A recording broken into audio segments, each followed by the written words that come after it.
All right, Kristen, welcome to your first lesson, part one of the creative icon.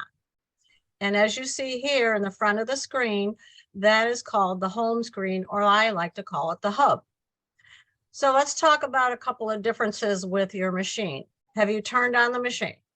It is on and I clicked start sewing so far. All right, so you actually can just tap that home screen at the bottom. It's the little house. Yep.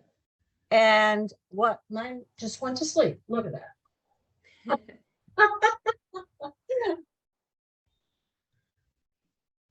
All right. Okay, so what you see is up in the upper right-hand corner. Can you see I put my name? Yes, I have And that all set up. you have that all set up. All right. And that, so that when you start connecting to the MySewNet, you'll be able to recognize your machine and your laptop so that you could just send them seamlessly back and forth. Yeah, I set that all up the other day. With Cindy? Yes, I got on the phone with Cindy because I had set it up, but I was worried that I did it wrong, but I had done it correctly. Okay, good. And then, you know, as we go along, I'll talk about that too. I do have my coffee. I need to wake up. I already had my latte, so I'm with you. Oh, did you? Oh, you're ready to go then. Yes. All right. So, as you can see, let me pull it back. This is your creative icon. It should look like mine. Yes. And what I'm going to do is first go over a couple of the buttons. Okay. So if you have any questions, stop, just butt right in. You're the only one in this lesson. So just jump right in and ask your question. Okay. All right. Now, one of the things, this screen is like an iPad. So a lot of times we'll use a pen with a rubber top. Oh, okay. But all of these buttons right here, those buttons there along the front of the machine, are push buttons. When you get to the screen of the icon is when you're going to use this tip. Excuse me. This button here, I use it as a pointer too. This button right here is to bring up your needle. Mm-hmm. So these are the only, these buttons, if you forget what they are, you'll have to refer to your manual. And did you get a printed manual with your machine? Yeah, I got two because whoever owned mine before, she went to some printing store and she even reprinted it bigger. Okay. Then that, because this machine came with no machine manual. And what happened is we got all crazy nuts, us old baby boomers, because we like to see a paper and hold the manual in our hand. Yeah. This machine, the manual is built in, and I'll reference that too as we go along. Okay. All right. Now, this is needle up and needle down. And right now I have my embroidery foot because that's what I did last. I'm just going to unscrew it. So that's the ankle. And if I put a foot on, which I plan to do, you can see it. All right. It's quite easy. You just snap it in place. Right here, there's little pins and you just snap it in place. All right, the foot should be attached. It should be 0A, but I'll go over all of that too. So when I lower, let me get my fabric. So when I lower the presser foot, you are probably used to a presser foot lifter in the back. Go up and down, up and down. This is automatic. So you lower the presser foot and then you can bring the presser foot up. Okay. This is to thread the eye of the needle. That's pretty cool. We'll do that too. These are the scissors. That's awesome. Although my blade on this machine is a little dull, it's going to go into get serviced and fixed. So, because I can't be without that blade. Yeah. This is a tie off, and I call it an instant tie off. And the reason that I call it an instant tie off is I push this button, it's going to stop and automatically tie off. But again, we'll go over all of that. You don't have to back stitch anymore? No, actually not. And this is the pattern begin, pattern restart button. And this one's been on the machine since as long as I can remember. And I've had FOSS the last 30 years. This is needle down. And what's pretty cool about that is when I touch the needle down, oh, I got to begin sewing. So you see that beeped at me. So I'll show you that needle down when we get started. All right. Now, this is the start stop button. And for some machines, you have to unplug the foot control, but not this machine. So you can use the start stop button in both sewing and embroidery. This is the reverse button, and we'll talk about that too in the very beginning. Now, right down here is your throat plate, and you have two throat plates. One is a single hole throat plate. See that little hole right there? Yeah. That should have been in the bottom of your accessory tray. And this is the zigzag throat plate. And you can see, if you look carefully, that it's quite wide, making it a 9mm stitch. Now, when you pop this, you push this lever to the right, it pops off the bobbin cover. And then you pull out the bobbin. The bobbin can only go in one way, and it can only wind in one way. Okay. All righty. Now, let's talk about the top of the machine. Let's see if I can get you up higher. There we go. All righty. So, can you see that clearly? You know what? Let me get my backsplash. I'm in my back sewing room, and it was my son's bedroom, and when he moved out, I moved in. Oh, This new machine convinced my husband to give me the entire loft. So I've now moved into the whole upstairs loft. oh, how exciting. No more man cave idea. Well, you've got a lot more room, but I consider myself lucky because I think this is a 10 by 12, maybe 12 by 14. It's one of the bigger bedrooms, but yeah. I have filled it up. Trust me. Yeah. So does that help cut down the glare? Yeah, I can see okay. Can you see okay? So this is a telescopic. So when you got your machine, all of these were down like that. Let's see if I can get you up a little higher. Yeah, everything's, oh, there. That, oh, there. Okay, I see that thing. See, can you see that? So when you opened up your machine, it looked like this. Yeah. Does it still look like that?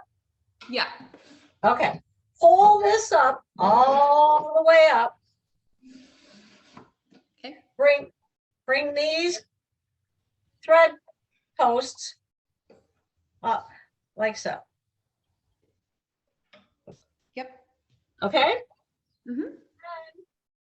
This is the large spool cap, and there's only one of them. But you want the spool cap.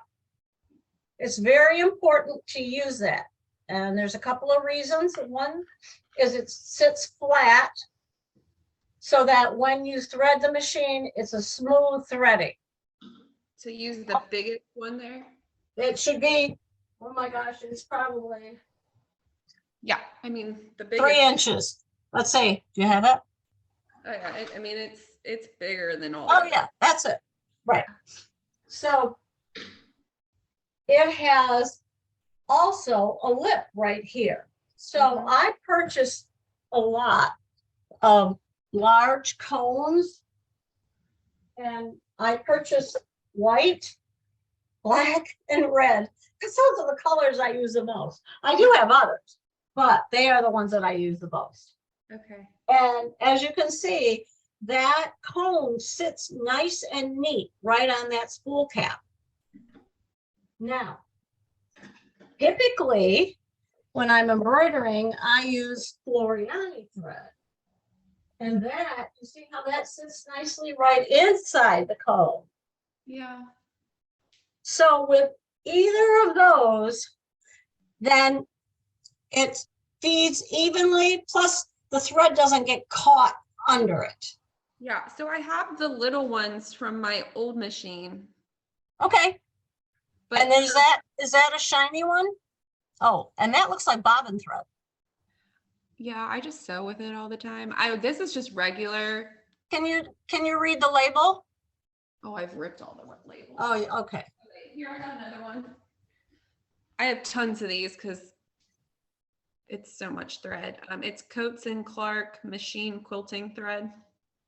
Does it have like a 50 or a 40? This is 30 WT. Okay, that is 30 weight. 30 weight is heavier. So let's talk about thread. All righty. So any type of thread that is real shiny is typically 40 weight. Now you should have, and you had a spool of red thread. It's 40. It's 40. That's what we use for decorative stitches and also embroidery. Okay.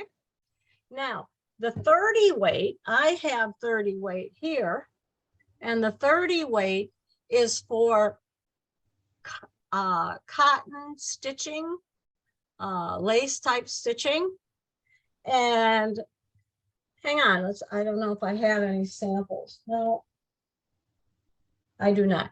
But we will use that in another lesson where there's actually lace on your machine under techniques. This class, and we can do it on Saturday mornings if that works for you.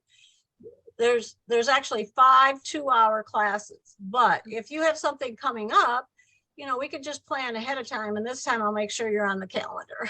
But it's funny because I was like, I feel like maybe she didn't remember, because I was like, the email says she would have got back to me last weekend. And I was like, I'll just check in. Well, what happened was my grandson came over for a sleepover. He's 6 years old and he's full of energy. And I was going to put it into the calendar and I got totally distracted by him. So that, Life happened. Yes, exactly.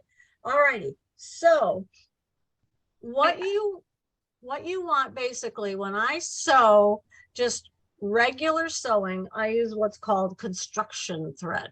Now there are a couple. I have 50 weight Gutermann, and that's what this is. Here, I'll put that as 50 weight Gutermann. Okay. And I'm gonna change that in a minute. And then I have quilting cotton. And quilting cotton, let's see, it tells me how much weight, what's the weight? No, that's rayon. That's not quilting cotton. Quilting thread, here we go. So this one is size 50 right here. Okay. And these two are size 50. Now, why would you use something that's a size 50? Because it's thinner. So your 30 weight is the thickest. Okay. So this is how they align. 30 weight, and I'm going to show you this in a minute. Okay, let me change my iPad. Maybe that one.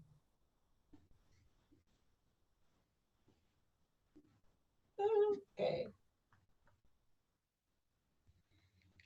I also have this huge box of thread from the Foth machine. So it has anything from bobbin thread in it to glittery looking stuff.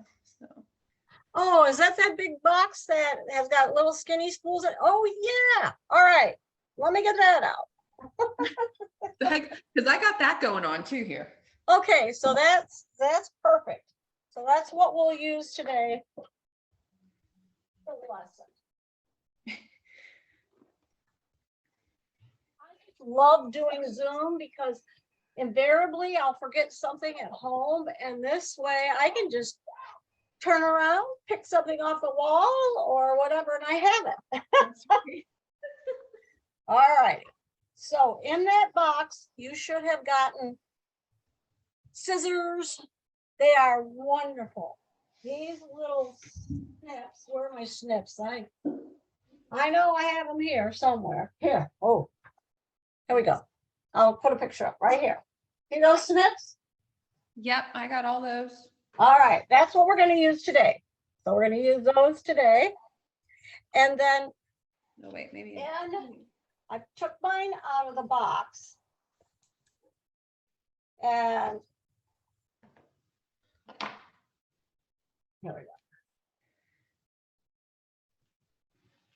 All right. Now I'll show. There we go. So these little cheat sheets, I cut mine up. These little cheat sheets tell you what those are. The glittery is metallic. The shiny is rayon. And then the one with the gray, okay, gray cap. I think it's gray. But it says on it, it's bobbin weight. Okay. And I might have used mine because I'm typically,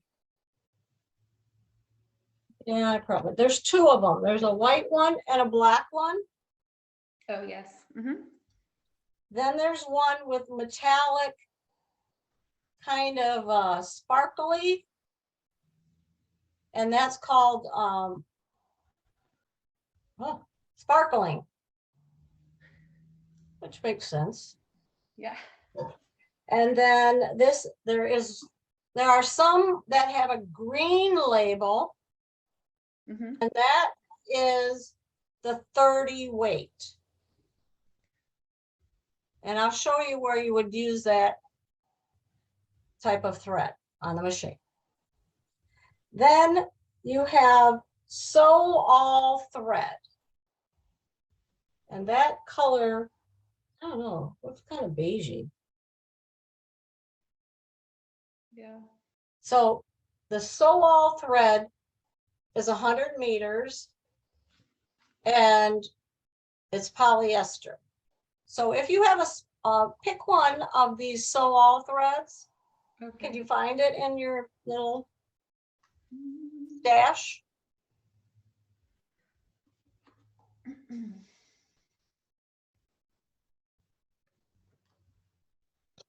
don't know what I did with mine. I had the box here somewhere.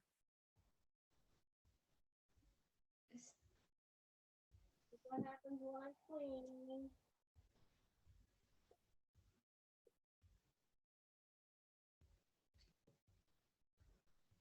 Okay. And then there is one that's extra fine. And the extra fine has a green cap. And that is, let's see, a 60 weight, 50 weight. Yeah, so That's 50 weight, I think. Okay.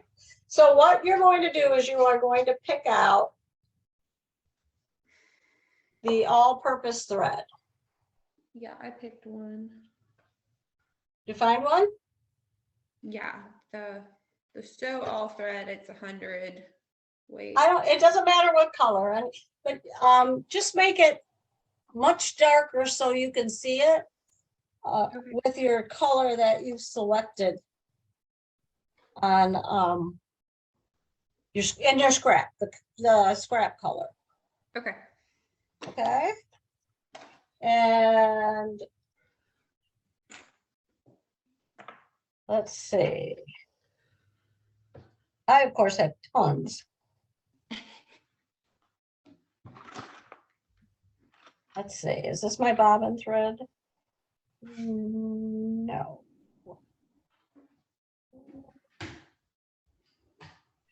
Okay.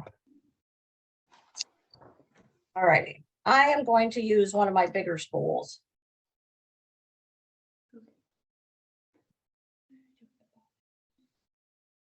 All righty. So let's go back to this. So this is 30 weight, and that is the thicker thread. 40 weight, shiny polyester. And these two are 50 weight. This is a Gutermann that you find in Joann's. And this is, what brand is that? No brand, made in Mexico. All right. I think I probably bought that online. So I have red hiding here somewhere because, you know, red, I'm big on decorating my room. It's here we go. Here's the red. It's a throwback from my teaching days. So we're all about Valentine's Day. So I am going to pick this red. I'm going to put these others aside. So do you have a color you can use? Yes, I got All right, perfect. a bobbin thread out, and then I got an all-purpose thread out. Okay, great. All right, so now what we're going to do is we're going to wind a bobbin. Okay. And with your accessory tray that looks like this, there should be bobbins in here. Yes, I got one out. Yeah. All right, so you got an empty bobbin. That's the hard part. Once you get busy sewing, I have so many bobbins and none of them are empty. I know. So A lot of I am bobbins. going to take thread off of one. Did you get blue bobbins or purple bobbins? Blue.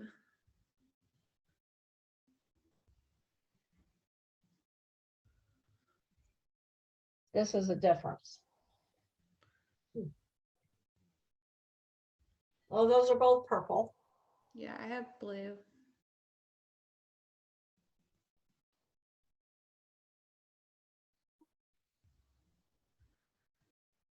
Where's my blue? Oh, my blue ones are probably in my new machine. I tried to do the blue ones, but with one type of thread, but I got all messed up. Here's a blue one. So what this is filled with is orange all-purpose thread. Then these can be the embroidery thread. This is my white embroidery thread. And then this one's going to go back to an all-purpose thread though. So All right, now let me show you how I unwind. It's not super tricky. So you just use the different colors just to help you remember which ones are for embroidery and which ones are for sewing. Yes, until you get experienced and you can see when you look at it that, oh, this one is embroidery. Yeah. But see, that comes with experience. Yeah. All right. Now, the easiest way to take thread off a bobbin, and why am I wasting all this thread? Well, because it's not that expensive. So I just put the bobbin onto the spool pin. Mm-hmm. And I just pull it and remove it. Why am I removing it? Because if you put thread color on top of thread color, you often will get tension issues. The machine just will have a fit. And I've had that happen when I've said to myself, oh, I'll just put a little bit on. And then when you get down to the bottom of the first color, then the two thread meet and cause all kinds of stuff. Okay. All right. Now we're going to get ready to wind a bobbin. Okay. So you are going to take your large spool cap and move it to the right. Okay. You can then put your thread on the spool cap. So the right pin is used for winding a bobbin. The left spool pin is used for threading. So I'm going to go up to the top like this. And then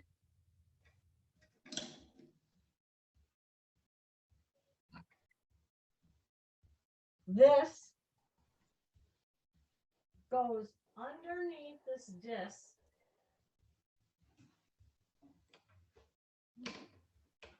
And it looks like that. No, I don't think you can probably see that. See how I did that? So go under the disc from the right, and the right side of the thread should be connected to the thread post right here. Mm-hmm. And then the left side, the left part of the thread should be coming out the left side of that thread guide. If you don't have this thread guide threaded correctly, it will not wind correctly. Okay. Next, there are two, let's see if I can do this from an angle. There are two openings on this thread. There's one opening at the bottom, and then there's another opening right here at the top. Mm-hmm. You see that? You want to go into the opening on the bottom. Okay. So it looks like this.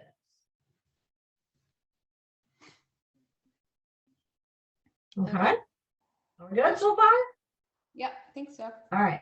Now, what we're going to do is we're going to take the thread right here, and we're going to come from the inside and out the little hole right there.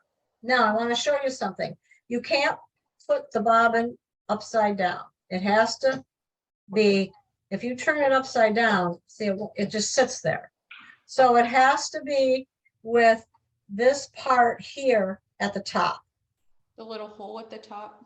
Yeah, the little, but see the little ridged edge at the top too? Now that ridged edge fills up first. So let's put, I'm going to snip to get a sharp end. And let's put,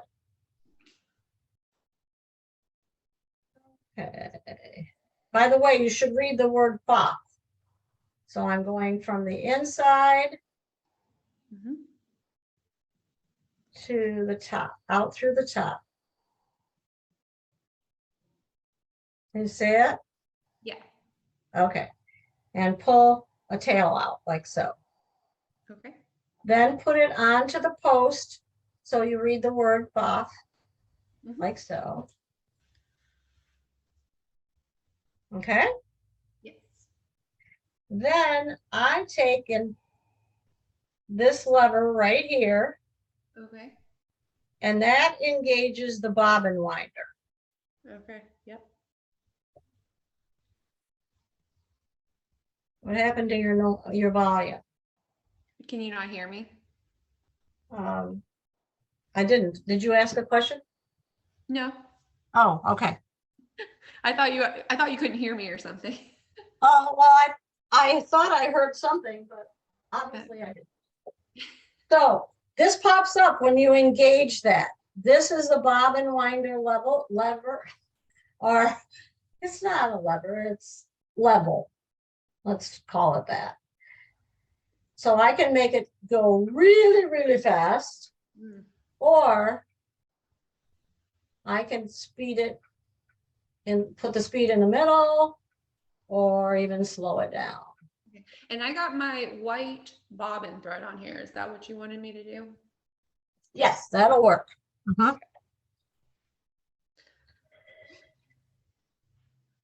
Do you recommend doing it really fast or slower, or it doesn't really Oh, matter? yeah, I was just gonna tell you that.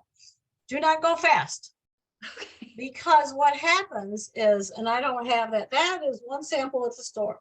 What happens is the friction and it causes the heat, and that causes the bobbin thread to expand, and it will literally blow up your bobbin. And I have a sample at the store where someone had actually done that. So, Wow. all right. So I hold this thread right here. I hold that thread right there in my fingertips. I start, let me see if I can get this up higher. So I start the bobbin winder at a rather slow speed. There. And then it starts to wind, and I let it wind on there a few times, and then I snip off the thread. Okay.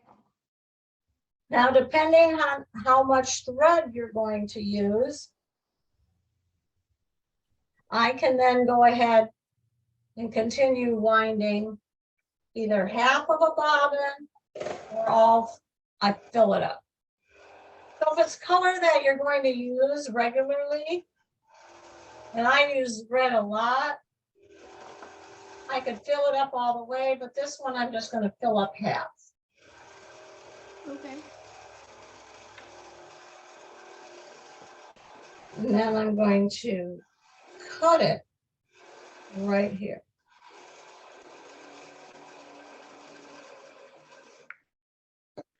Will this, do you always have to stop it, or does it kind of auto? Oh, no, it will stop eventually when it's full. Okay.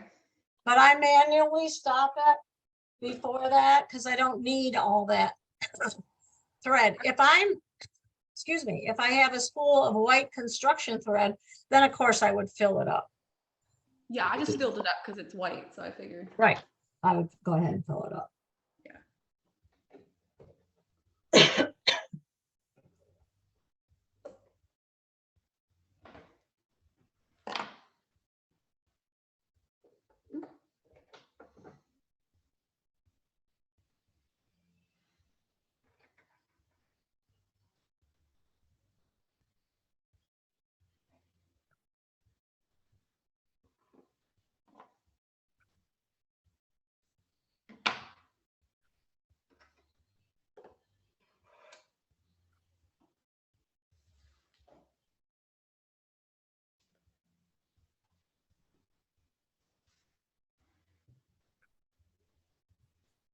Okay, are we good? Yeah. All right. So now what we're going to do is we are going to put the bobbin into the bobbin area. So what I do is I form it in the shape of the letter P for fox. So my thread is coming off the left side. I drop it in the bobbin area. I pull my finger right there, and there is a little clip. Let's see if I can get in there closer. See that little slit right there? I'll show you. Yeah. Right there, where the tip of my snips are. See that little slit? Yeah. All right, you're going to go in to that like this. Hold this down if you want until it clicks. Okay. And I don't know if you could hear that click, but it does make a little click. I heard it. Yeah. Okay, great. That's half of the battle. Then you're going to go up to here and wrap it around, and then come down.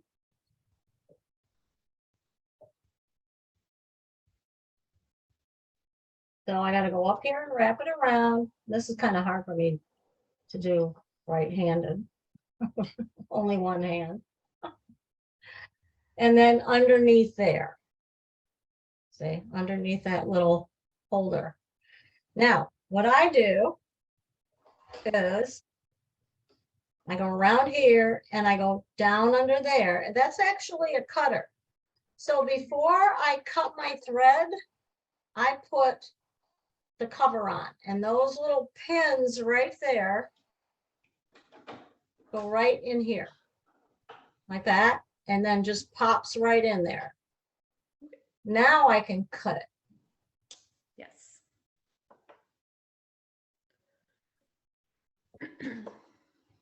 Okay. Yep. All right. Now I want to show you something, and I'm breaking this down into bits and pieces so that you can remember this, and when you go back and watch the recording, you'll understand. So here is the help center on your main screen. So if you tap house or home down at the bottom right there, right here, you'll get this listing, and you want to tap Open Help Center. Okay. Now, let me close this for a minute. See how that's what it should look like. Does yours look like that? Yes. Good. So what you want to do is go to Getting Started. And there are step-by-steps. This is what took the place in the manual. Threading the machine, using the automatic needle threader, engaging and disengaging the IDT, bobbin winding through the needle, whoops, and inserting the bobbin. So when you go to bobbin winding up here in the upper right-hand corner, the instructions will, in this tutorial, you'll learn how to wind a bobbin. And then whenever you see this movie camera, you're going to tap that, and it shows you just what I went over. Okay. Just like that. And then it has a spotlight feature on each step. Now, these are the fast forward, go backwards, play. These are big screen like that. And then I'm going to close it out. And then I'll tap it again so you can see. And this one, see, this is the snippet, and it stops right there. You can play it continuously by highlighting that little icon at the bottom. You see, and it lights up the whole bar. And now you can see it going around each step. And that is awesome. It is really cool. And just that's so if you forget. Yeah, that's great, because I learn way better from videos like this than I do trying to read the manual. Yes. We're definitely a visual society. My last brother machine, I tried to learn it from the manual and I just could not grasp it. So I went on YouTube. I was like, yeah. And you know what I do with some of the Singer lessons? I do a basic 1 hour lesson for them, and then I go into YouTube and show them, if you've forgotten what I've said, here it shows you how to even unbox your machine. So that's the cool thing. Now, what we're going to do is we are going to close this Getting Started. We're going to go back to the house, hub, home, all three descriptions of that. Okay. And we're going to thread the top of the machine. Okay. So should I take my bobbin thread off? Leave your bobbin thread in the, is that what you asked me? Just up top. Should I take it off the spool? Yes, we're going to go back to whatever your top thread is now. We're going to use that to thread the machine. What color did you pick? Purple. Purple. Perfect. Perfect purple. All right. Now, to thread the machine, you're going to remove your thread. Pick up your large spool. I leave this up. I don't mess with it. Then put the large spool cap on the left and then drop your spool in place. Go up to the thread guide. And I'll show you. See the thread guide right there? Mm-hmm. And bring it down.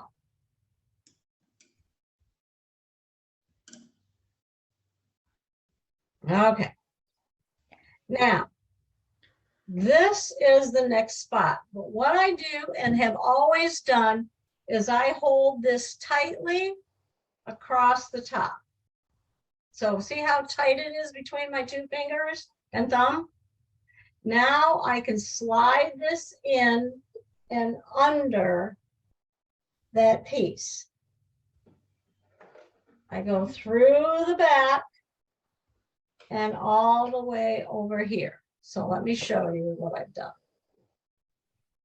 So I've gone through the back, under here first, under there, and you'll see it's coming out that little slot through the back, all the way over and right here.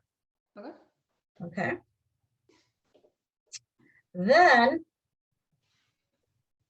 I am going to bring it down, and it doesn't matter, Kristen, whether it's on the left or the right of this take-up lever, Okay. either side, but I prefer right. That's just me. And then you're going to go under here, up through here. And then this is, because I'm holding it tightly, I'm able to thread the take-up lever and go from the right to the left. And then I brought it down alongside here. Right here is a thread guide, and that thread guide is really important because this thread has to be on an even and flat part to the needle. So then what I do, and this is a little trick that I learned ages ago. I make the letter 4 with my finger, and I put the horizontal part right through there. Well, this is tough. I think I got it through. You got it? And then to thread the needle threader. Let's get that set up for you. To thread the needle threader, you're going to take your thread, put it under that little extension there, through the center of that part, bring it up to the left, and there is a thread cutter right here, and cut the thread. Okay. I don't know if you can see that or not. There, you can see it better with, yeah, see the thread there? Right through there? Mm-hmm. Okay. So a little lesson. I had someone come in who had problems with the needle tension and the thread would break, and she just didn't understand what it was. Well, there are people who think they know everything, and this one was one of those people. And when I watched her thread the machine, she never finished it by cutting off the thread here on the left. So she had this big long tail. And I said to her, there's your problem right there. Well, I thought it didn't matter. Well, it does. This machine, it does matter, because in order to use the automatic needle threader correctly and properly, it has to be that length. That's what they determined. Okay. Mm-hmm. Now you are going to go over here and push the needle threader button. Okay. And watch what it does. See how it automatically thread that needle? Yeah. We love that feature. That dazzles anybody who comes into the store and looks at the machine. It's, yeah, my first machine I had to do it by eye. My second one, there was a lever, but it was like hit or miss whether it worked or not. This, woo. Yep, you graduated, girl. So you do not have to bring the thread up from the bobbin. Some of the older machines you did, and some of the lesser expensive ones, probably you still do. Yeah, my last one I did not have to. I could just leave it in there. Yeah, so that's, the machine will pick up the thread once you start sewing. Okay. So then you're going to take your scrap piece of fabric and you're going to put it underneath the presser foot. Now, you can lower the presser foot to start sewing, or if you start sewing, I'm going to use a start stop button. It'll automatically lower the presser foot. Okay. Now I want to show you something. Make sure you're in sewing. All right, we're ready? Okay. Now, the first beat says the IDT is not according to the recommendation for the selected stitch. Please check the recommendation and continue to sew. All righty. The IDT is this dual feed in the back. And if you can't see it, we'll use the help center. But what you do is you put your finger right here in the back and see how I'm pulling it down and forward. Yeah. Okay, easy. Now, when I hit the start stop button, I should be able to sew. Okay. And whoa, is that going fast? Now, if you want to slow it down, That's fast. there is a lever right here. See the side of the machine? There, these two are the USB ports. This is to slow it down. When you push it down like so, you'll notice on the screen, it will have a speed. Yes. See, and that's very slow. That's like snail's pace. So I'm going to put it up a couple bars, almost center there.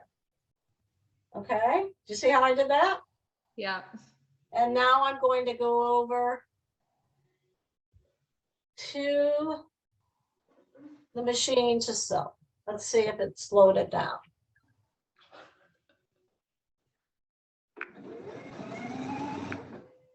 Yeah, that's And then cut it with your scissors. okay.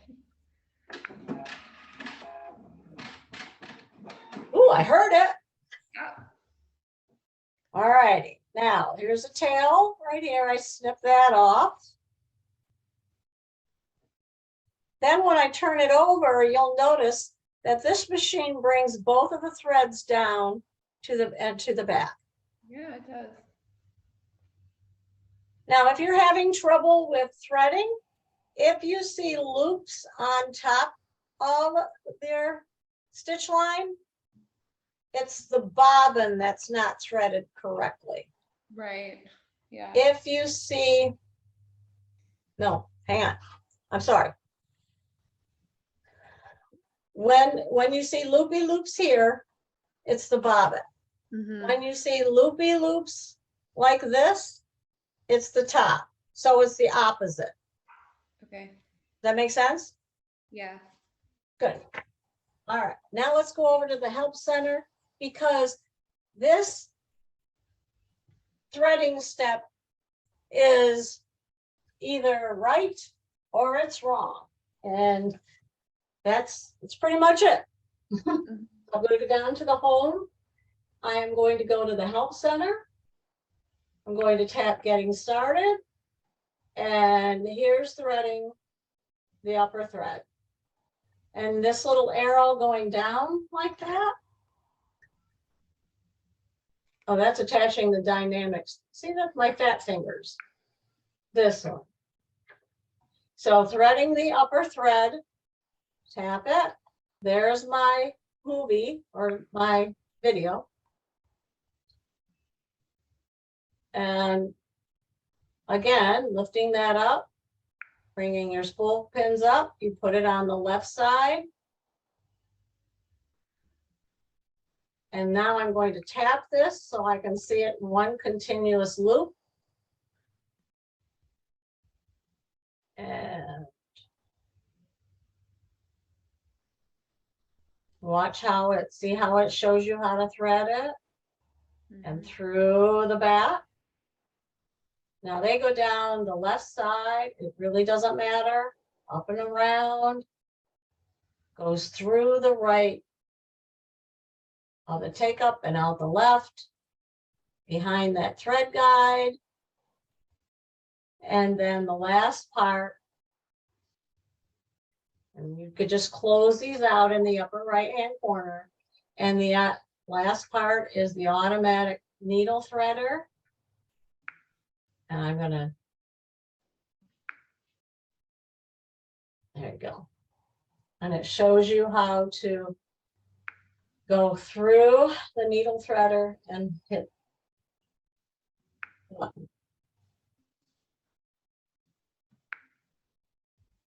Perfect.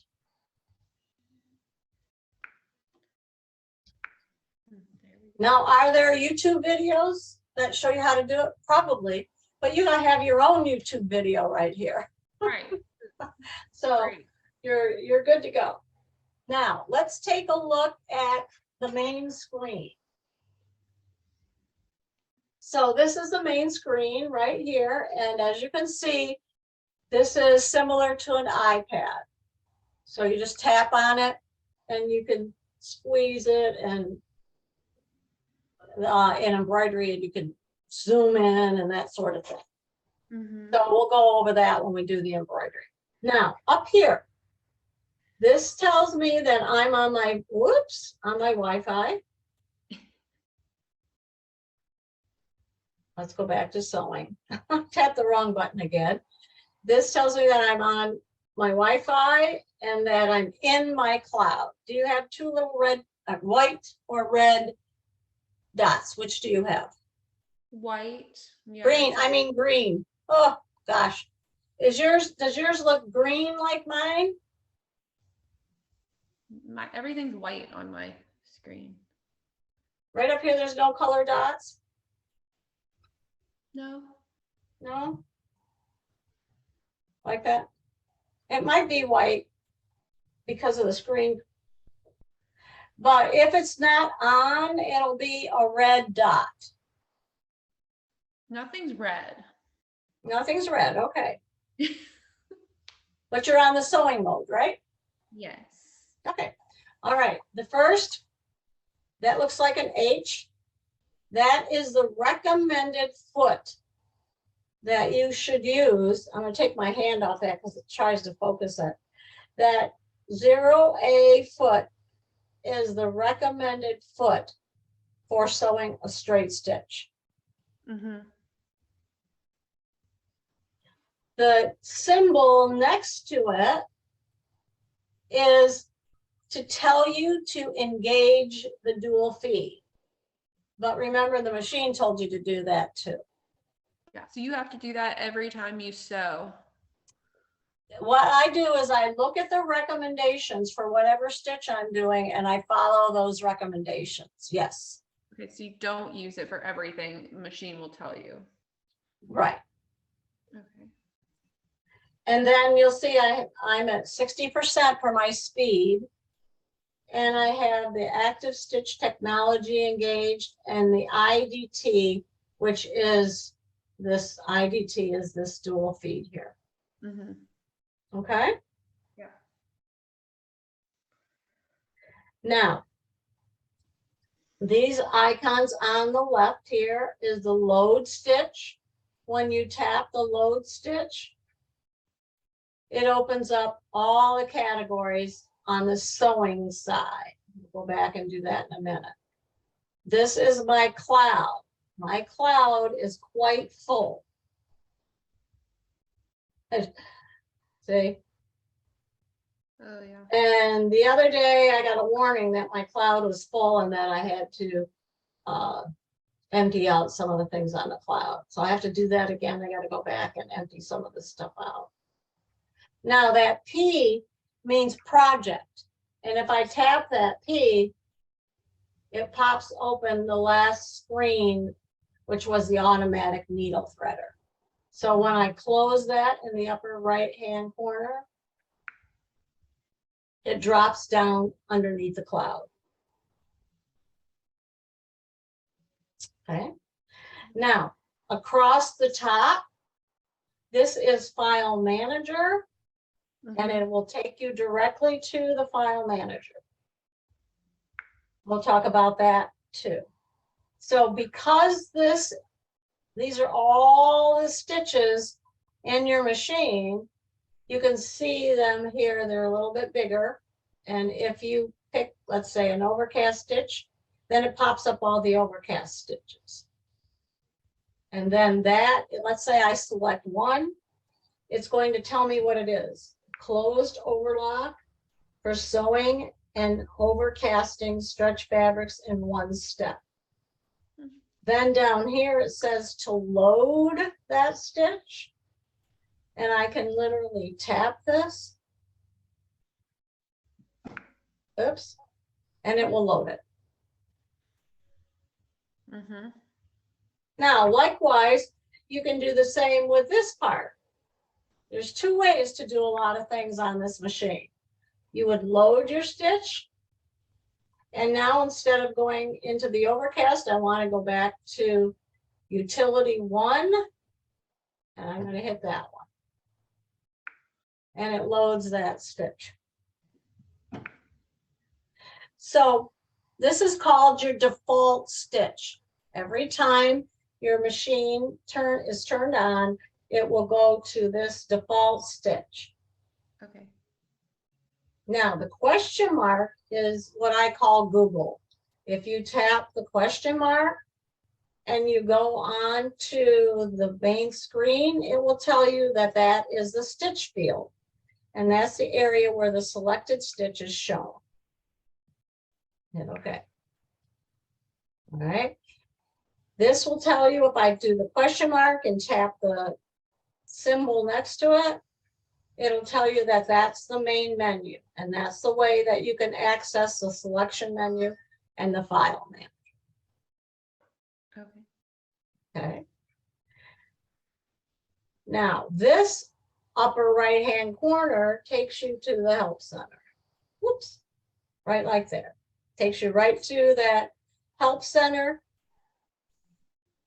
And these are all the different sections of it. And when you tap it, it closes it up.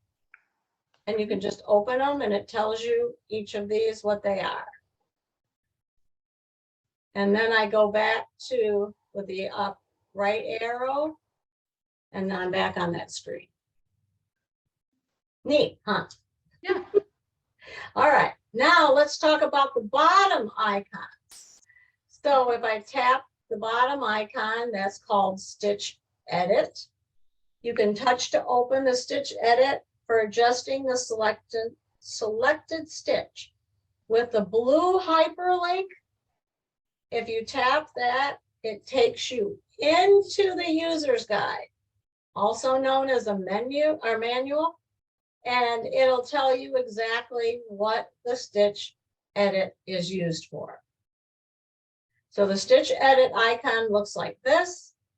It actually will change the stitch width and the stitch positioning, stitch length, and stitch density. So it goes through all of these things that I am going to share with you. Okay. But we'll go back to the Help Center. Okay? Okay. So now let's go back to the sewing screen. And there we are. Stitch repeat is coming in the next lesson. Free motion is coming in the next lesson. And if we have time, we'll do tie off today. Okay. Sequence Creator is coming in a couple more lessons, and Stitch Creator and Balance is not highlighted, so it cannot be used with this Stitch Out. Okay. This screen right here, again, go to the question mark if you're not sure what it is, tap it, and it'll say full screen view. So you can toggle it on and off. So that if this is distracting you, then just go to full screen and say all you have, you don't have anything else to bother you. Okay? But if you want all those there, then you go to here. Now, that may not be necessary for a straight stitch, but it sure does come in handy with some of the other stitches on this machine. Okay. Okay? Now, if you take a look at your handout, let me show you what I just went over. All right.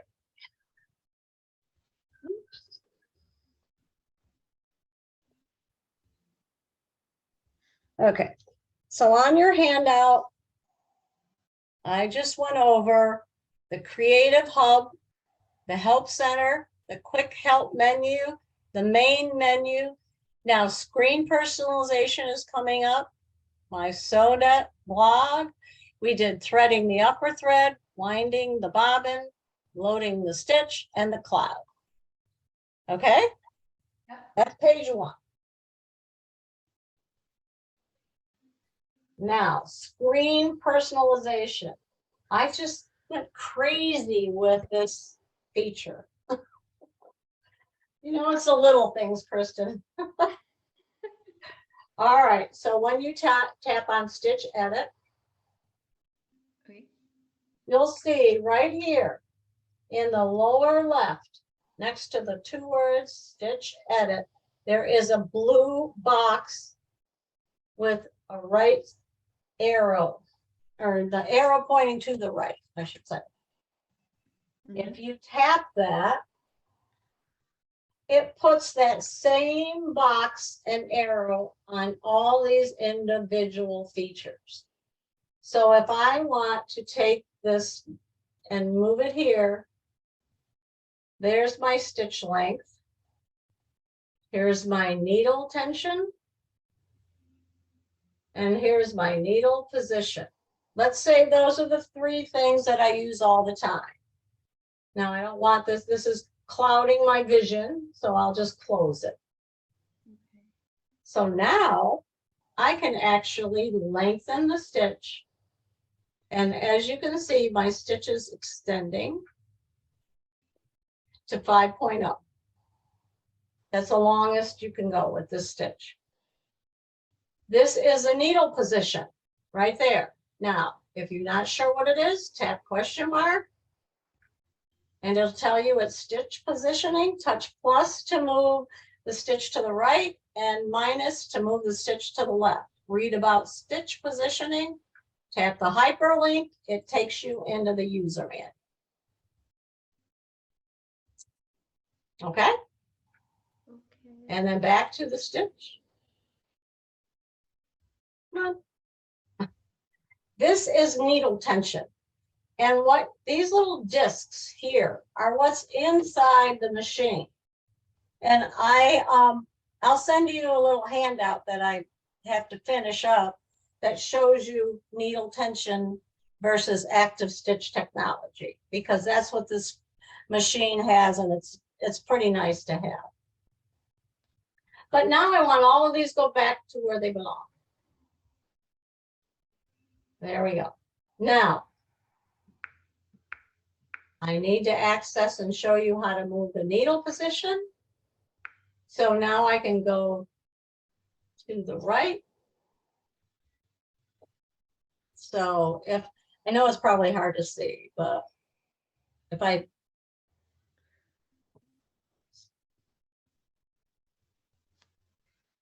move it all the way to the right, it's 4.5 on the screen, and the machine will gray out the plus because it can't move any more to the right. Okay. So if I'm sewing, so I start over here, and you'll see that my needle is all the way over to the right side. See it? Mm-hmm. Then I am going to sew. And now I left it at that 5 length. And so I have a long stitch. And I'm thinking to myself, oh, I should change that. So I go back and shorten it back from the green.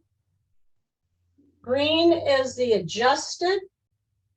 Anything that you see green, first of all, is not default. Okay. Anytime you see these that are green instead of white, that means that is in use. Okay. Now, see how that turned from 3.0 to 2.5? Because that is the default. Yeah. And I call that as set by machine, ASBM.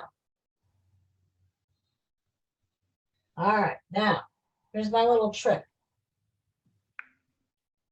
If I go over here to the mirror image symbol, right to left, it pops the needle all the way over to the right. This space that you see right here is 9 millimeters wide. If I pop it top to bottom, it's not going to look any different. So I change the needle position all the way to the left. And I'm going to cut it. So I have right here, that is your needle position, and that space right there is 9 millimeters. Now, when you have a 9 millimeter stitch, you get, and you're using the decorative stitches, you get a really beautiful look. Look at these stitches. Okay. Yeah. Really, that is one of the reasons I bought my first fob, for those stitches. Okay. Okay. So just so you know that you can move it and get a 9 millimeter stitch, or why do you think you'd want to move the needle right or left? Any idea? I mean, No? Sometimes when you're putting in a zipper, you want to get closer. When you're doing top stitching, you might want to get closer to the edge.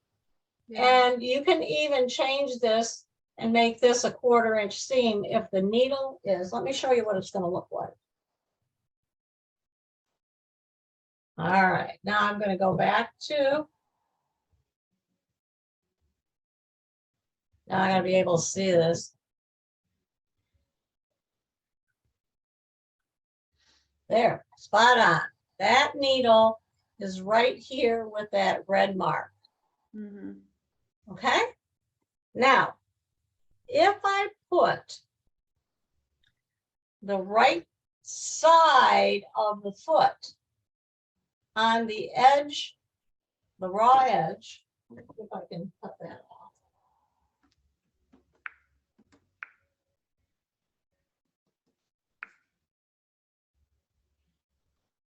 So now I'm going to lower it so that, oops, I don't want to do that. So that the right side of the foot is along the raw edge of the fabric. And if you look carefully, it's lined up with a 1/4 inch on the throat plate too. If I didn't have my iPad in the way, I would be sewing straight. But that looks terrible. But I think you get the idea. Yeah. This here is the 1/4 inch. Okay. Now, let's say I've switched all of these things up and I want to get back to the original straight stitch. If I tap the screen, it's not going to do anything. But if I go into load stitch and tap utility 1-1, it'll go back to and wipe out all the any changes you may have made. It will just wipe that out and go back to the default stitching. Okay. Now there are several screens that you can change and personalize the screen. But when you do it, you have to make sure that that little stitch edit is highlighted in blue. Okay. Now stitch repeat, let's just tap that. See, even that is loaded. You can load it onto your screen.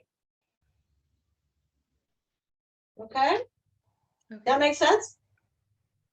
Yeah. Now, if you want to personalize the background of your machine, where you find that is right down here. There's a little gears symbol. Mm-hmm. That opens up all of your settings. Sewing settings, embroidery settings, machine settings, Wi-Fi, MySewNet, and machine information. All right, machine information is nice because it tells you your machine serial number, the MAC address, the current firmware, and this one is clear the user account and all files. That would wipe out everything that I would have saved on my machine. And that's no. Don't ever do that. And then if I go back to sewing settings, these are all the default. Remember, anything is white is the default. Anything in the orange is a temporary. Okay. So I can actually turn off active stitch technology here. I can turn off the automatic presser foot lift, the automatic thread cutter. I have never done that. And then these are the options when I do free motion. So what I would do is if I typically use a 6D, then I could tap that. This is for twin needle. And if you use the single hole throat plate, that pops in. I like the needle stop to be up all the time. And then the presser foot pressure is 6.5. And then there's options for the feed dogs and the tie off. Now, I usually do the tie off on the screen. So what I'm saying is right down here is a tie off. Now, if I am sewing especially decorative stitches, I would want to have it tied off at the beginning, tie off at the end, and then I especially like the convenience of the thread cut. Whoops, back up. Okay. Now, when you look at the recommendations, you can see that those are all highlighted. So if I go to a decorative stitch, let's try needle art. Whoops, one. And the first one's a cross stitch. And it literally does a cross stitch. And I want to sew this cross stitch. First of all, whoops, you know what? I got to go back here and I'll show you something. The first thing I'm going to do is look at the recommendation. The recommendation is 2A, and I need fabric with a stabilizer. I'm on stitch information 3.1.1. So for example, in every category, there are subcategories. So this one has cross stitches, needlework stitches, and hand antique embroidery stitches. And the antique hand embroidery stitches are really thick. Let me get my little pin cushion back. This was an activity that we did at an expo. And let's see if I can find one. That's a, this stitch right here, this green stitch right there. Mm-hmm. That looks like 115. Now, the cool thing about that is, look, it's exactly as you see it. So anything that you bring up is exactly like you see it on your main screen. That's a nice feature. So let's go back to needle art 3.1, the cross stitches, and 1. There we go. And we have tie off at the beginning, tie off at the end, and thread cut. All right, now I am going to start sewing. Whoops, hang on. Don't go anywhere. All right, so I'm going to start sewing. And again, you'll notice that the needle is way over to the left. Not all the way over to the left, but to the left nonetheless, because when you start, I'm going to show you that here on the screen. Right up here is the plus, and that's where the needle goes in. Okay. Okay. So when I start sewing, now it says the IDT is not according to the recommendation. So it doesn't like it when you don't have the right setup. Now, 2A, there you go. 2A, you can see the number 2 over here, maybe. Mm-hmm. Yeah. No, not clearly, but you should be able to see it on your side. 2, and then A on the right has a center cutout. So asymmetrical rather. So it's not cut in the center. The center cutout is the 0A. So that's the 0A and that's the 2A. So let me see if I can show you. See the difference between IDT? This is a cutout. I can use the IDT. This one, I cannot. Yeah. This one has a center cutout. And this one is asymmetrical with a center marking. When I turn them over,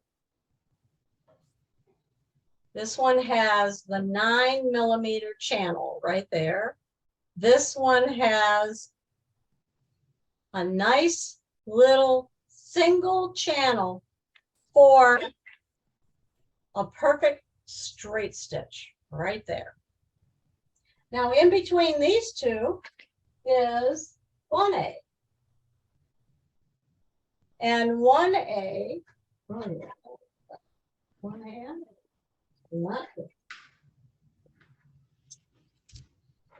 now there are some stitches that call for 1A. So here's 1A. Again, 1A has the cutout for the IDT. 2A does not. But when you turn it over, it has a much smaller channel. And then it has a little channel for the end, straight center stitch. So the idea is that some of the stitches will recommend the 1A because there's a little bit of a zigzag. And some of them will be more of a straight stitch. So that's where that channel is. So what I'm going to do is I'm going to put these two away like that. And then I'm going to attach this using that pin right there and push it up into the machine. And then, sorry about that. How do you take a pressure foot off? Oh, good question. All right. Let me put one on, and because we used a 0A before, so it goes on like that. You just push down. Now your machine may be a little tight so it might be hard to just push down though. Don't push back or forward, push down. Okay. I got it. Okay, Yeah. did that work? Yeah. All right, now you're going to pop this on by pushing it, lining the pins underneath and pushing it up. Okay. So it's an up and down motion. Okay. So now, even if you tried to do the IDT, You can't. the machine will tell you, no, you don't, then IDT is not used in this stitching. Now, let's think about that. What happens is a decorative stitch will go forward, backward, side to side. So you do not want to be hindered by that IDT. You want the machine to do its thing, just move the way it's supposed to move. Yeah. So what you're going to do now is you are going to start sewing. So let me start sewing. And you'll see that it starts like that at the beginning. Then it goes forward and back. And then left and right, right to left.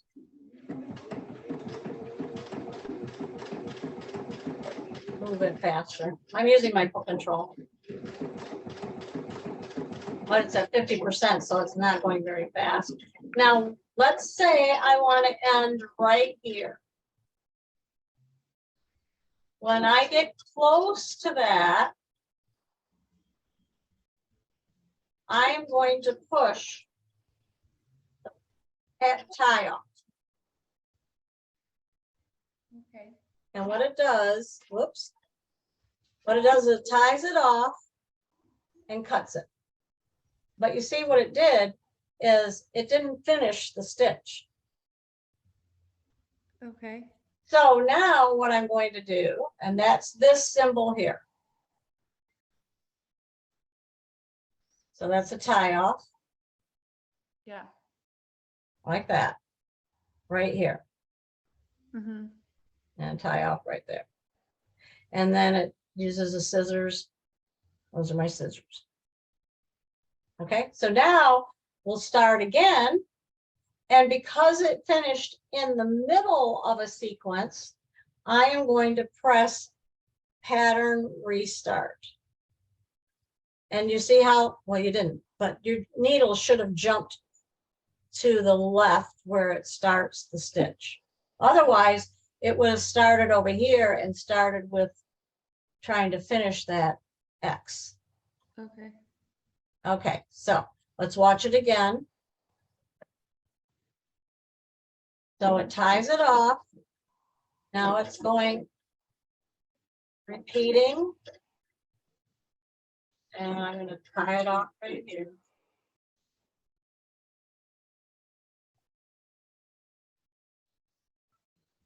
So when I get to this area here, this time I'm going to use scissors. I'm going to hit the scissors. It continues to sew, and actually what it's doing, it's finishing the stitch and then tying it off and cutting it. Now my cross stitches won't come apart. Okay. Whereas if I didn't have the tie off, I would be able to pull that thread out and the cross stitch would come out. Make sense? So this one is you tap the scissors button. So that's the difference between the tie off and this cut.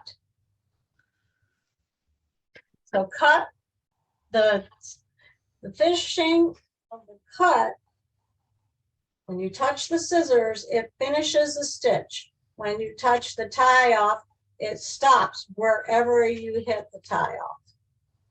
Puts in a tie off stitch and then cuts it. Okay. Okay. So now with this, it's a quick tie off. So now I can actually, here, let me get my foot control out of it. So what I can do is I actually can just throw deep, take the selections off, and now I'm back to no tie off at either at the beginning or the end of the thread cut. What that does is it makes a really nice and neat. Oh, my threads are a little bit caught. At least the cutter's working today. What it does is it makes a nice, neat beginning instead of a sloppy reverse kind of thing. Now, let's talk about reverse. This is a good time to talk about reverse. If I start sewing, now I'm going to go back to straight stitch, utility, 111. Okay, and I like to write the numbers. This is 3.1.1. Okay, this is 1.1.1. Okay, now, if I start sewing, and it's going to tell me not to use this, but I'm just going to start sewing. Yeah, I know. Technically, I should pop this out. So good best practice here, Adeline. And then engage it so it doesn't beep at me. Now I'm going to start sewing. See, and there's no tie off. So now, cycle down while it's sewing. Now, depending on what you can grab or how fast, you'll see that it's thick. And that doesn't, if you're piecing, that doesn't look nice and neat at all. Mm-hmm. So I'm going to share something with you that drove me absolutely nuts. Sometimes I would be working on this and my thumb or my finger would actually hit the reverse. Can you see that light coming on? Yeah. What's going to happen, this happens to everybody, is when you start sewing, it's going to go backwards. And the first time it did that to me, I was like crazy nuts. I couldn't figure out what happened. What the difference is while you are sewing, hold the reverse. If you hit the reverse, okay, there's one of your seams. Now, if you hit the reverse, because you're thinking you want to reverse, it just goes backwards. That's called permanent reverse. Now, permanent reverse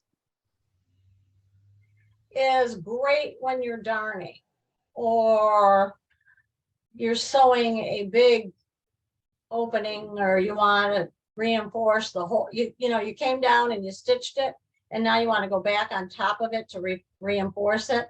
That's a good use of permanent reverse. Mm-hmm. So that's that button. And then this button is while sewing. Okay. Now let's find something in the help center. I want to show you this too, so that if you forget, you can find this quickly. So I'm going to go down to the home. I'm going to open up the help center and I'm going to go into the user guide. I can literally select or kind of search for, let's say we're going to reverse. So I search for the word reverse, hit the search.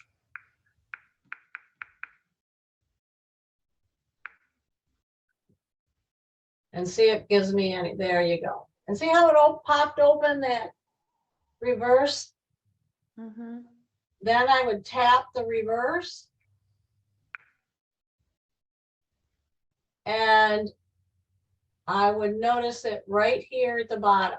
When reverse is active, now I can't read this whole thing, so I'm just going to close this right here. Whenever you see anything green, just close it.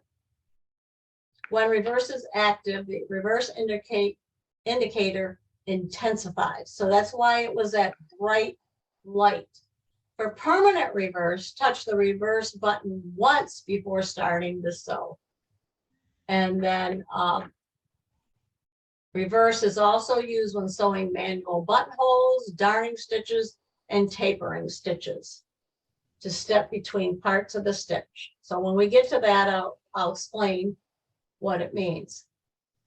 So if you press the reverse button while sewing, the machine will sew in reverse for as long as you keep the button pressed. So there's your answer for reverse. So you can search the topic. You can go into A through Z and tap R and then read down for all the different parts of the manual that start with the letter R.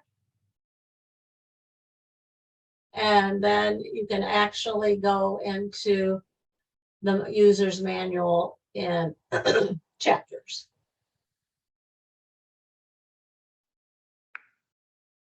Okay? Okay. So there you go. So everything under the user's guide coordinates with your manual that you have. Whoops, let me go back here. All right. Now, if you have been connected to the Wi-Fi, it should read down here, My Sewnet blog. Does it? Do you have that on that list? No. No. So that's why it's not connected. So what you have to do is you have to go up here to the cloud and sign in to your My Sewnet. First, you have to find the Wi-Fi in your house. Mine labeled office. And these are all different things in my house, but some of these are my neighbors. And then My Sewnet, you should see a sign in and a password on yours. Is there?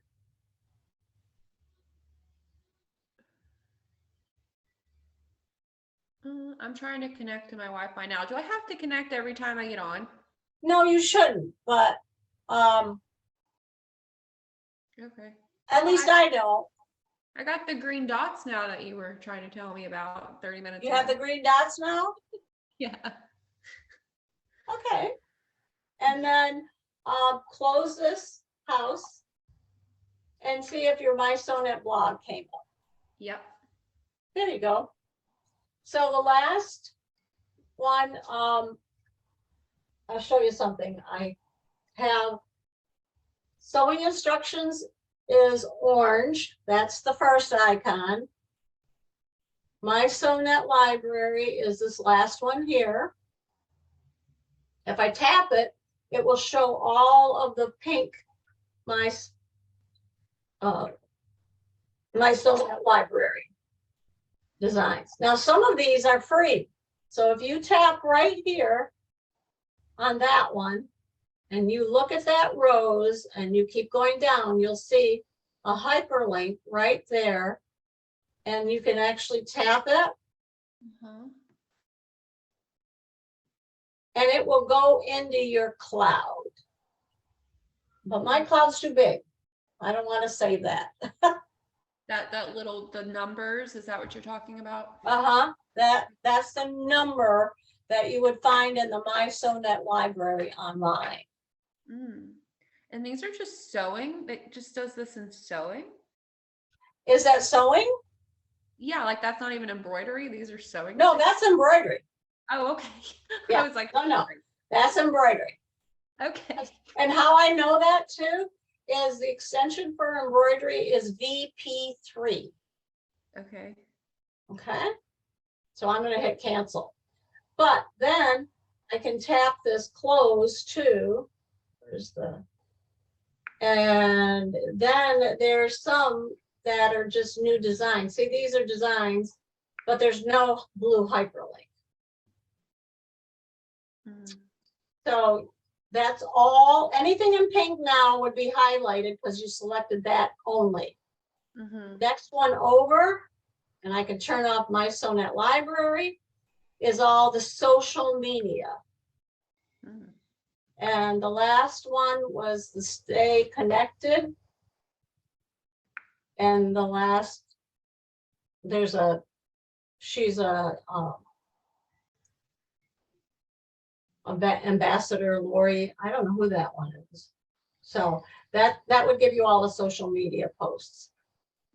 This, when there's nothing selected, you get all of them together. Then the light bulb is tips and hints. And for today, this create a Valentine bag. So if you look at that, you'll need to go to My Sewnet Library to find the step-by-step instruction for the PDF file. Now that one, again, that's an embroidery design, I think. Let's see, because that's all cross stitch.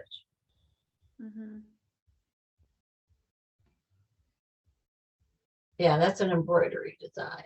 Here's another one that was a free embroidery design. Then over here for the star is all what's new. And then lastly is the ones with the sewing instructions. And I'll show you where those are. So there's the spiral coasters. And again, another embroidery design. Egg warmers coming up for Easter. Now this one is a project file. So when you type that hyperlink, it puts it into your projects. And then when you go online, it will show you these different features. And I'll show you that too here shortly. Okay, so that's that, right? And you could go back and unhide, just have all of them up at once. I get so excited when I see a little mail symbol next to my My Sewnet blog, because that means there's something new. Woohoo! It's just a little stuff. Now, here's a good example. See this one that says put your witch hat on? If I tap that, now that is a stitch because it literally says witch hat stitch. And when you tap that, see the different, you see the extension is XPX. Yeah. So then if you save that, I don't even know if I have that saved. If I save it, and then I go into my cloud now, under sewing, if I go into my cloud, It'll be there. There's my witch hat right there. And I can just long hold and there's the stitch out. So there are some that are stitches and then there are some that are embroidery and then there are some that are projects. Okay. Okay. Now, let's go back to sewing here. Let me see what I've done so far. So I did all of that machine overview. Whew, it's a lot. Now then, if you turn the page or you're on page 2, I showed you how to toggle between sewing and embroidery. So you go down here and you can go to sewing and you can go to embroidery. Okay, and then it'll tell you to calibrate the arm. And it calibrates the arm every time. Now then I can go into my cloud and pick a design.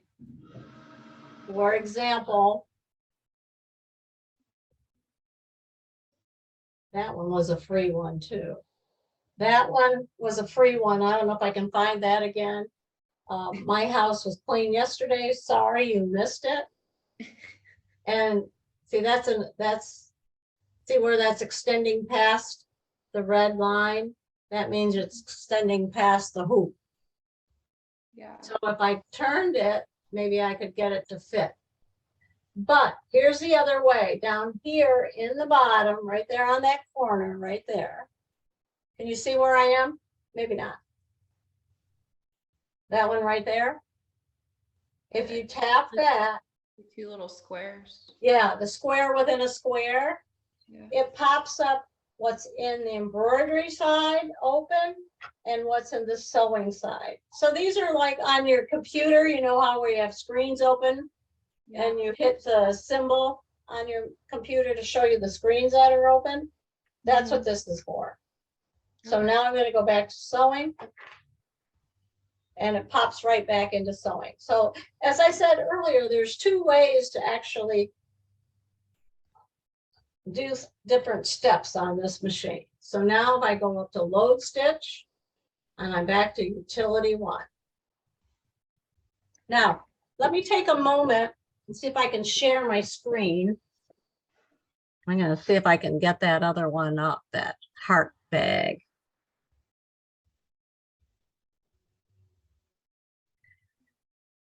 All righty. So let's see what's new. All right. So if I'm going to share my screen and my advanced screen. So I went to my Sewnet library. Now, can you see the screen? Yeah. Okay, great. So now if I go to see what's new, I'm already on that screen. There's the latest designs that popped up. Do you see these on your side? Can you see this? Yeah. Okay, perfect. So let me close this. So these are all the fall projects. So let me see if I hit Valentine bag. I don't know if it's going to come up or not.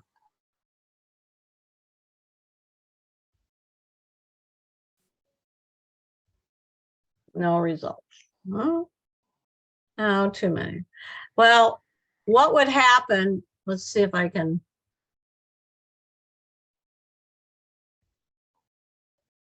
Nope, that's not going to do it. Search in. No. So I have to dig. I think I'd have to dig around and but this one here, you can see that I purchased it as it says purchased right up there. And the other ones I can download and send it right directly to my machine. Let's see if I can find something.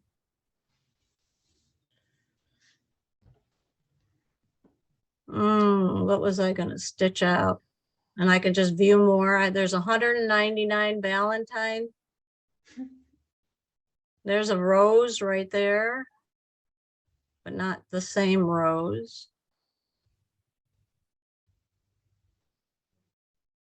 Okay, so there's a cross stitch rose. So what you can do is you can send it directly to your machine and see both of my machines are on. So now my icon is called Queen.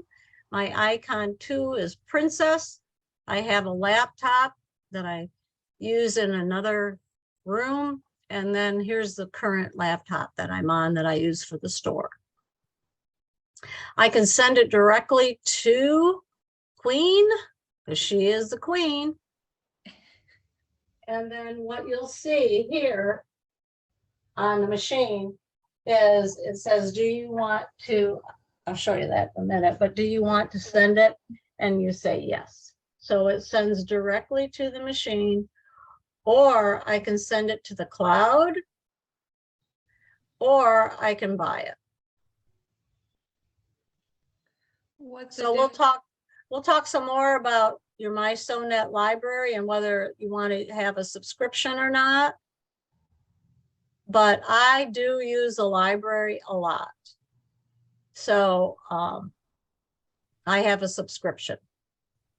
Do I not have one? Because No. Oh, okay. No, you can basically you would be able to purchase the designs. So if you wanted to get a subscription, we have a 12-month subscription for the price of 10. So you would call the store and get a code from Kathy if you wanted that. Okay, so just so I'm understanding, the box that I got and I uploaded, that's just to have the program. And if you want to purchase things, you have to buy a subscription. What box are you referencing? I don't know what Lori sent you. I have. Oh, what is that? Tell me, what's it read? My Sona Embroidery Platinum 2021. Okay, so you would load that onto your computer and you would have the Platinum digital embroidery. Okay. Yeah, I loaded all that. You loaded all that. All right. The subscription is separate. Okay. You would have to buy, or you can pay monthly too if you want to access this. Okay. Now, has Cindy approached you about classes? No. Not yet? Okay. So let me show you something else. If I can. Okay, here's I'm pulling up my, okay, there's the My Sonnet subscription. And yours, except for all these open projects, yours should look just like this. Yeah. Okay. And so if you wanted to purchase something from the library, and let me go back to that, then what you would do is you would click on this, and then you would buy it in your cart, just like you do any other thing, online purchase. Yeah. And then you own it. And that's that one that I showed you that said is purchased right here. I already own that. So can you do that without having a subscription? Yes. Okay. Yeah. And then this is a postcard. Isn't it cute? That's why I bought it. And then you download your design. And you'll notice that it's a format VP3, which is for the Viking and the FOF. So I download it. Something went wrong, it says. I don't know what went wrong. So what is the pros to having a subscription if you can get on there and just purchase as you want? What is the... So at Christmas time, there were several things that I did to make different projects, but I wouldn't necessarily want to own them the rest of my life. Okay. So a reason for me to own the subscription is so that I can make samples for the store. But if you've heard of the other ones like Embroidery Online or Embroidery Library, you know, they have multiple designs that you can purchase, right? Yeah. That's the same concept here. Okay. You just own it, or I can just use it. So the reason I bought this postcard is because I thought that was cute and I would make more than one. Okay. So that gives me an idea. I should just sew it. Maybe I'll send it. I'm going to upload it to my cloud. And when I upload it to my cloud, there you go, design saved. So now I should be able to find that in my cloud and stitch it out. Okay, so uploading to the cloud and stuff like that is things that you can't do without a subscription. No, that's correct. I'm sorry. Yes, that's correct. So with me not having a subscription, anything I want to do like that, I would have to buy it. Yes. Okay, understood. And if you wanted to try it out, you can go into subscription plans and pricing under Join My Sonnet. And the basic one is free. Of course, you have the platinum, and it says I have currently the platinum. Mhm. And then I don't know if you got a code. I don't think you got a code with your machine. That's probably why she gave you the software. And then you could trying to figure out where that is. Yeah, the only code I have is my product activation code from my box. Okay. So also, Kristen, just so you know, if you go into the Knowledge Center Mhm. and you go down to the bottom, this is your machine setup, how to connect it, just stuff that we've already done with you. Mhm. And if you go all the way down, you'll see that there are lessons that you can follow. So this is a good way to start learning the software. I made this design in a pillow. I didn't take a picture of it, but I used St. Patrick's Day colors. Turned out cute. I made this one. So it's helped me learn, because this is not, I have used other softwares from different machine companies. So I was brand new to this one. Mhm. So I just followed the directions. Here's a in the hoop pennant for Valentine's Day. And then I would follow the directions right here, download the lesson. And then there is a video too, depending. Do you have a Mac or a PC? It's just a PC. The computer. PC? I don't know. Well, I bought whatever Lori told me was or Lori, I think, or told me. yeah. What's Because it I say? only had a Chromebook, so I had to get a computer that would work. Right. So then you probably have a PC. Okay. Yep. You're good. So then you would watch the PC software video, and that would show you step by step of what to do. And see, there's the little video. Oh, that's a questions. I have no idea what that is. Oh, that's oh dear. So that's not the video for the banner.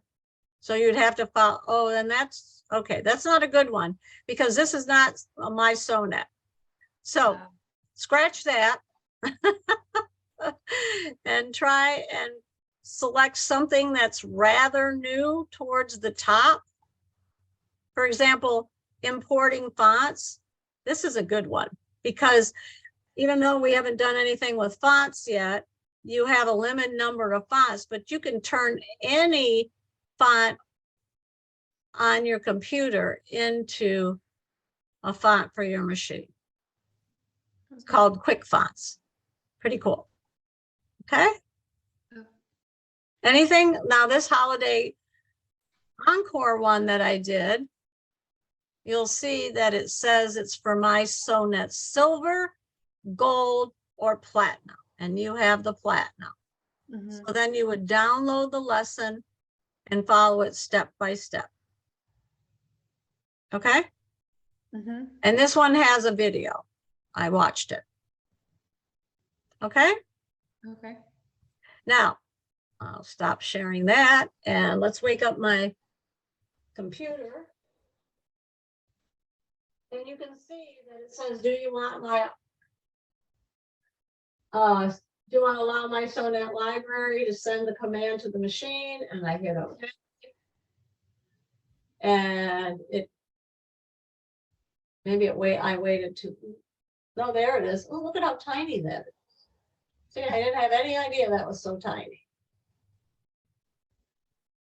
Okay. It almost looks like they used it for this design. Yeah. So now I'm just going to delete these by long hold. And a smart toolbox pops up, and I'm just going to say delete all. But we'll go over that another time. Okay. Okay, so now it's new. So I wrote these lessons so that you could actually do them yourself. Okay. So they are step by step, even tells you what foot to snap on. And we did the tie off options on the one page and the stitch menu. And then the other two lessons are on heavy seams and buttons and buttonholes. If you get stuck and you want to just do a Zoom class on one of those, just let me know. But I am going to send you some Zoom links that you can refer to. That may even help too. Okay? Okay. Now, you should feel comfortable in being able to thread the machine, wind a bobbin, find your stitches. You can probably comfortably sew a straight stitch or a decorative stitch if you want to. But you should be able to sew a project using a straight stitch. What are some of the projects you like? I do a lot of quilting. Do I you? like a lot of quilts. Yeah. And then, Okay. you know, Quilting is the next lesson. And I show you all the features of the quilt category. So this first lesson was all the features of the utility category. And here's buttonholes right here. Those are the buttonholes. And then in the quilt category, I go through all three, mainly concentrating on 1 and 2. yeah, I've never machine quilted. I hand quilt everything and just machine stitch my pieces. So, Oh, wow. Okay. You'll be a convert. and Here's my bag. I do a lot with the machine. So yeah. I'm not a quilter. I will do little wall hangings like this is the one I'm currently working on right now. It's a cuties. Oh yeah. And I'm going to do quilting with the embroidery machine. And then I'm teaching this class. So I mean, that might be a I game did changer. piece the borders on, of course, the cornerstones, those kinds of things with the machine. But typically, I'm all about embroidery. Yeah, I mean, hand quilting takes, I mean, gosh, it could take me a year to finish a quilt. So, I'm going to show you there. Do you see on the screen where it says hand look quilt stitches? Number 2 is a great one to use. I use that a lot. yeah. So I have a pillow sample that I'll go over when I do the quilting category. So we'll have to come up with a date. Do you have any idea right now if you have a particular day you want to do that section?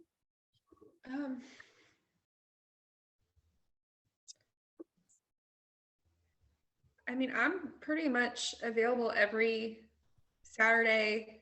I also don't work on Mondays. So typically I have lessons on Mondays. So at the store. So Saturdays are better for you? Yes, definitely. Yeah, I mean, I'm available next Saturday. All right, and that is the 28th? Yeah. All right, same time, Kristen? Yep, 10 a.m. is great. Okay, 10 a.m.